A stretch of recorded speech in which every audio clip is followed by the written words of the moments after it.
Bismillahirrahmanirrahim. Mai gadi na kashi na 8. Mami ta faɗa tana ɗaura abinci a baki. Lokaci zuwa sai ta zuba teaspoon. Bakinta ya cika tam. Tana tauna very very fast. Ta ɗiye da sauri. Ta amshi smoothie ɗin tana zuƙa da sauri. Mami, ya kika ji girkin? Palatable. And this smoothie is tantalizing. Runguwa Mami ta yi ta bayan wuyanta. Ina son ki Mami, ina son ki baby na. Professor kam ganin sun shafa a abinsu. Sun mance da shi a zaune. Yasa ya fara kai loman abinci. Basu ankara ba, ya share plate yana neman ƙari. Gyaran murya yayi. Uwata akwai ƙari ne? Dadi ya ji daɗin girki. To ya na iya girki? Yayi daɗi. Abincin fa masha Allah wallahi very very delicious. Thank you da ta manna masa sumba a kunci. Ta wuce da sauri tana haɗa da gudu-gudu don ta ƙaro masa abinci. Ahalam da iyayenta ba su wani samu daman zama su yi hira ba. Saboda mutane da suka dinga shigowa sai washe gari dawowarsu. Da sassafe karfe 6 tuni Ahalam ta yi mata kicin. Ta fara kiciniyar haɗa musu breakfast. Bayan ta yi wankanta ta saka wando palazzo da polo shirt ɗinta. Tana girki tana bin muraji'ar Ƙur'ani da ke fita kaɗan-kaɗan ta cikin wayanta. Kunun gyaɗa take son haɗa musu da ƙosai. Sai kuma plantain da soyayyen ƙwai da farfesun 'yan ciki. Kafin ka ce me ta kammala farfesun, ta ɗaura haɗin kununta. A gefe ɗaya kuma ta jiƙa gyararren wakenta da kanti a ruwa. Tana zuwa ta ɗauraye ta sa isasshen scotch bonnet da ɗan bell pepper da wadataccen albasa. Ta juya a blender, ta kunna ƙurr yana blending. Ta ja gefe ta ɗebo egg ɗin da za ta zuba a cikin markaɗen ƙosan. Professor sai wajajen ƙarfe 8 suka fito falon daidai tana markaɗen ƙullun ƙosan. Suka ji ƙaran blender gurr yana fitowa ta kicin. Kallon juna suka yi gami da murmusawa. Professor ya jinjina kai. Alamun tabbas ɗiyar tasu al'amarin girki ya miƙe hannunta ya faɗa. Ashe dai da gaske ne ta zama chief. 8:30 ta gama komai ta jira su a kan tebur. Ta haɗo musu da ruwan Lipton da ya ji kayan ƙamshi da na'ana. Ta je ta wanke kayan da ta ɓata ta goge ko'ina. Ta ɗauki sheƙyalli ko'ina yake. Ta iso telefon ɗin ɗakin. Ta ɗauki telefon ɗin ɗakin ta kira Mamutu ya zo ya ɗauki nasa. Da ta zuba masa komai waje guda. Su masu Mami ta kira su ta shaida musu nasu na dining. Kana ta wuce ɗakinta. Sai ta kwaɓa kayan jikinta ta ɗaura tawul sannan ta je ta sake wanka. Ta saka plain abaya ta sauko fuskanta fayau komai bata shafa ba. Amma fuskanta sai glowing yake yi. Wani abu yana nan a sirrin goge fuskar da take yi da cucumber, zuma, suga da turmeric da ɗan shower gel. Sai yasa duk inda ta shiga sai an tanka fuskanta kamar na jarirai. Ga laushi ga glowing. Haka ta kama gashinta. Ta yana kanta da mayafin abayar wanda bai hana tudun gashinta fitowa ta baya ba. Duk iyayenta sun hallara ita kaɗai suke jira. Tana zuwa sai ta fara da basu haƙurin jiranta da suka yi. Kana ta samu kujerarta ta zauna tana gaida su. Abin da tarihin rayuwarsu basu taɓa samu ba kenan a wajen ɗiyarsu. Ahalam wai gaisuwa. Da kanta ta yi sabin ɗinsu. Kana ta tsiyaya musu ruwan Lipton. Ta soke slice lemu a saman kwaf ɗin. Wannan ma me nishaɗin sha ne. Sai da Professor ya samu ya masu bismillah. Sannan kowa ya fara karyawa suna hira jifa-jifa. Suka idar ta kwashe komai. Ta same su har sun koma falo suna kallo. Duk suna kan tankama-tankaman three-seaters ɗin tsakiyar falon mai kama da gado.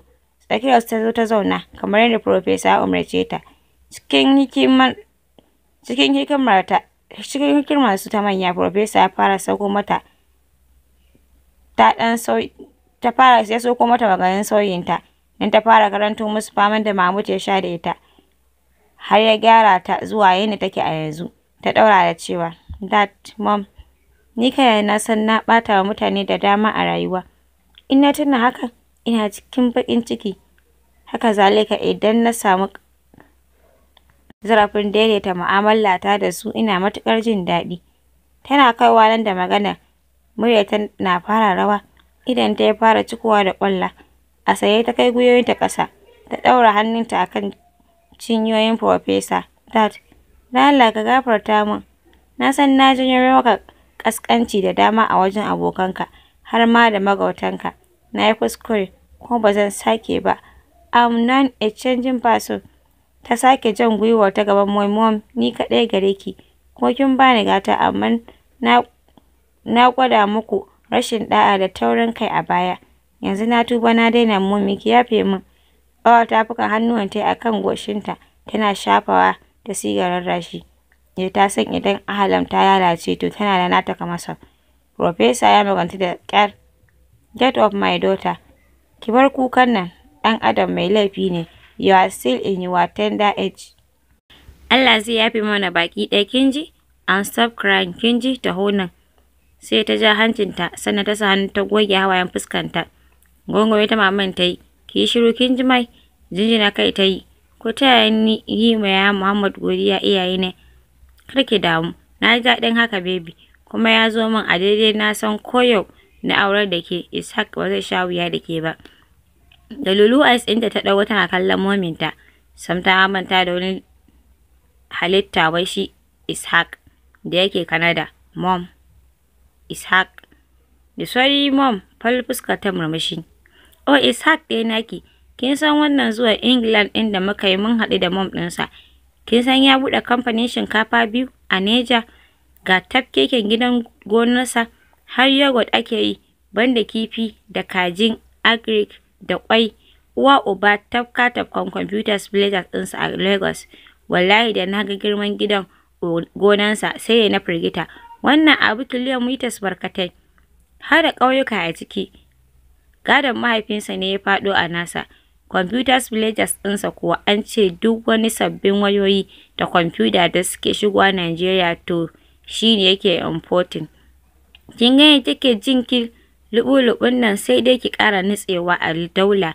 Ki mance da hasken rana, bare zafinta. AC toilet, AC kitchen, AC jirgi, tafiyar mota, sai wani tsananin rabo. Tuni mood ɗin Ahlam gaba ɗaya sauya. Mommy, mai kuɗi ya talaka duk Allah ya yi su, kuma marashin yau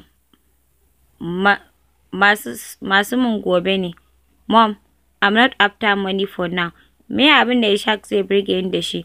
Bayan duk wani daɗin duniya kun gwada mu. Ko kin manta daidai da rayuwata ban yi a Najeriya ba? Wani me yasa social a wajen Ishaq, wanda ban same shi a wajen babana ba? Kaji, madara, snacks, etc. Hawa jirgi ko zaga ƙasashe don shakatawa da buɗe ido. Mommy, I have all. Ba abin da nake biɗa sabo. Ni yanzu miji na gari da zai ɗaura ni a tafarki mai kyau shi nake so. So please ki bar maganar Ishaq don Allah, wallahi ba mu dace ba. A take uwar ta harzuka ta fara daddalo ido. Ai don Ishaq na ga kuɗi sai ya zama ba miji na gari ba? Ai talauci kike son ɗanɗana kenan, girkin ice, yawan ɗakin haya, ko tuwon dawa mai baƙar miya, eh? Mommy, a'a duk ba su ba, amma na fi sanin Ishaq ɗan giya ne, kuma manemin mata kamar kwarto. Sabon littafin aphnan. Lokacin da nake tashan kangara, kin san shi ya sa ni a hanya? Maimakon ya nusar da ni yadda zan zama nagari, kin san shi yake koya min kurɓar syrup da zuƙar hayaƙin shisha? Wannan bara gurbin kike so in kawo miki a matsayin suruki kuma uban jikokinki? Mom, ki yi tunani. No Ahlam. Mace na sauya miji, in Allah ya bata sa'a, amma kaso 90 cikin 100 maza dulmiya matan suke a irin tafarkin mummunan ɗabi'unsu. Saboda matan na tsoron zawarci da tunanin rayuwar 'ya'yanta a gaba. Ni Mommy ba na son sa, kawai a ƙyale ni. To ni ina son shi da ke. Da sauri Profesa ya ɗaga mata hannu. Dakata. Ba ki ma ɗiyata dole ba, don farin cikin ɗan wasu in gurɓata rayuwarta da farin cikin ƴartawa guda ɗaya tilo.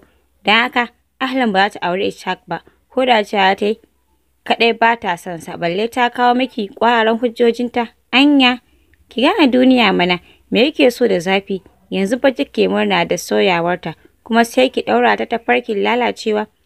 A saye Mommy ta ce, wallahi kunyar mamansa nake, kuma da friendship benefit, ki manta da ƙawancenku. in dai har rashin auren ahlam zai ɓata ƙawancenku, to dama ba ƙawancen Allah bane ba. Yarinyarki is your first priority. Alsane ta ce to shikenan na janye insha Allah Professor. Yauwa Allah ya muku albarka baki ɗaya. Suka amsa da amin.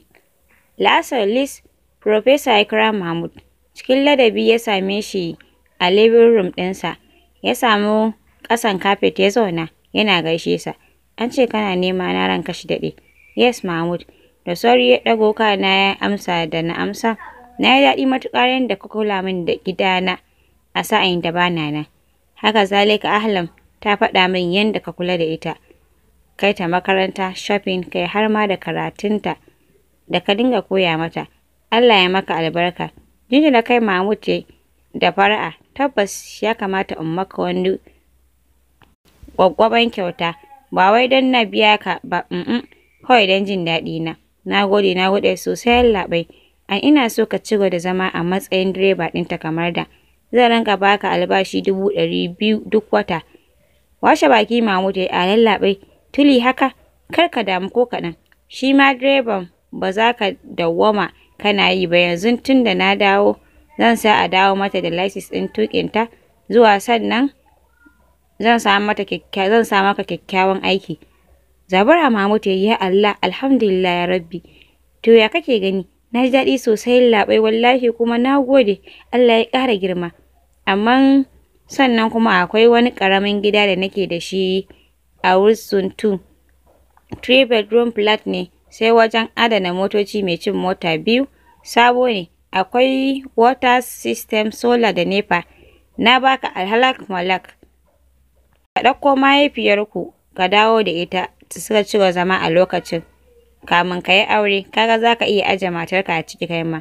So na kira lauya na zan sa min hannu a duk takardun kafin in damƙa maka. Tsabagen murna Mahmud har yana ƙwalla. Wayo shi ne zai mallaki gida cikin gidan Abuja a ɗaya daga cikin unguwanni masu kyau wato wasu 2. Lallai haɗuwarsu da Professor sai dai fatan gamawa lafiya. Alhaji, ina iya tafiya? Ka je mana ba komai. Ya isa godiyan haka nan. Da murna ya miƙe ya nufi hanyar shiga babban falo da zai fidda shi waje. Yana shiga corridor ɗin kamar an ce kalli, ya ga Alam na ta aiko masa da saƙon murmushi. Kin ji duk maganar mu? Murmushi ta yes I do. Yanzu ni ne direba ɗinki wai salary na 200,000.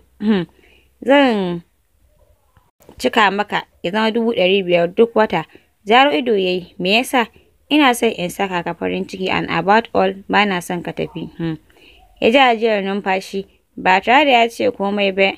Ya ɗago haɓarsa tare da ba tare da ya ce komai ba.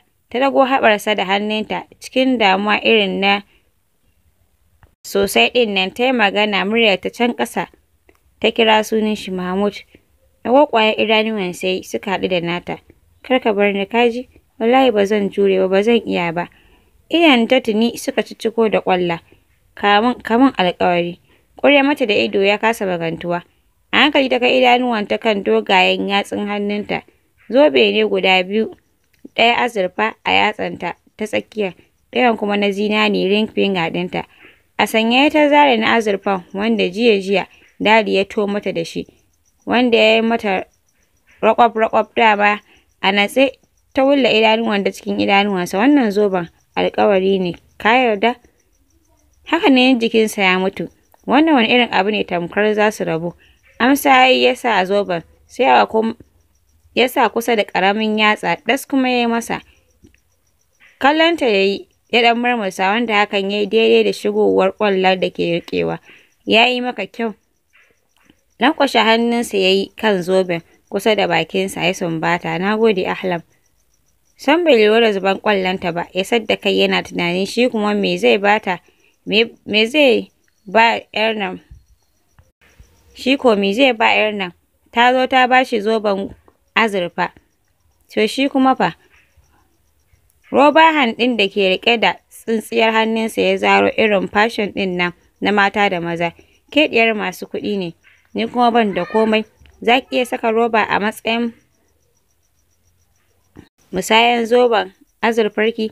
Wani daɗi da sanyi ta ji a zuciyarta. Da sauri ta goge hawayen fuskanta ba tare da ta bari ya gani ba, sai dai gogewanta shi ya ankar da shi. Wannan abu kuwa ya ɗasa hassala masa mutuwar jiki. Hannu ta kai ta amshi roba ta zura a hannunta kamar awarwaro. Ina son shi sosai. Kafa juna suka yi da ido, kowa da abin da yake wasafa a ransa. Shi ne ya daure, ya fara zara idanuwan cikin nata. Bari in je ko? To masu sauran ina ga duka anan zamu dakata, sai kuma idan Allah ya kai mu za ku ji mu ɗauke ci gaba wannan labarin. Ni Yar Hanifa nake cewa mu lafiya.